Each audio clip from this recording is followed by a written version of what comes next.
In today's segment, I want to talk about why women are always choosing the wrong man and why it's so hard to choose a right man and why men are so judgeable. You see, I said that it all began in the Garden of Eden, and I said that Adam failed. And Eve remembered that Adam failed. Eve judged him for his failing. Remember, it was a big failing. They lost paradise. They got booted out of paradise and began to suffer and then die. Well, every woman ever since then has a little bit of Eve in her. We're all of the lineage of Adam and Eve. Every man is like Adam. Every man fails his wife. Okay? Some men more, some less. So men fail, then they have to see that they're failing and then cry out to their Creator and say, why am I messing up? And look for answers within. Cry out to God instead of to the woman. But the woman can't help but judge men, beginning with her father who failed her, her father who wasn't there for her. And she went out in the world looking for love, and instead of finding love, she found use and abuse. And so she resents men. A lot of women hate men, and at least they judge men. And men are so judgeable because men are selfish, men are animalistic, men fail instead of being fatherly and noble and loving her for herself. They use her. See, men are users. So she can't help but judge men. But then what happens is, it's a trap. Okay?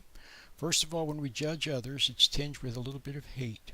And it ruins our sweetness and our innocence. It makes us feel empty and unloved. It cuts us off from our own inner good. Okay? And it makes us guilty. The woman feels guilty for resenting her husband or judging her husband, so then she's extra nice.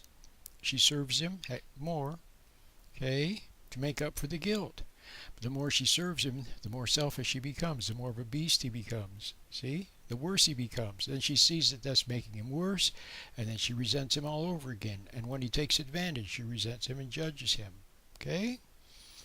And then in judgment, she feels guilty for the judgment, guilty for the resentment. So she bends over backwards to be extra nice, to serve him and be good to him. And then he gets even worse. See? So you see how that works? So a man has to learn to fail less. A man has to learn to fail less. And the lady has to learn to not resent her husband and not resent men. If the men are wrong, see that they're wrong.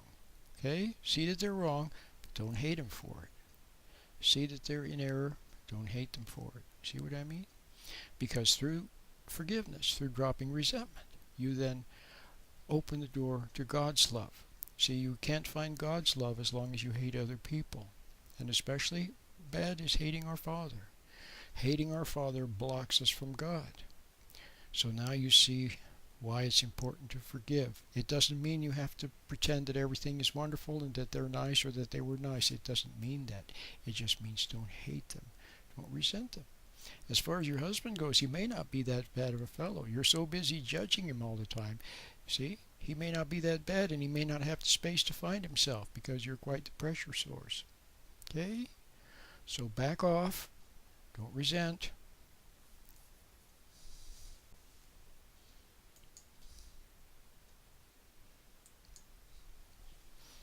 So give him a little space. Don't resent him. Okay? And you'll be much better off.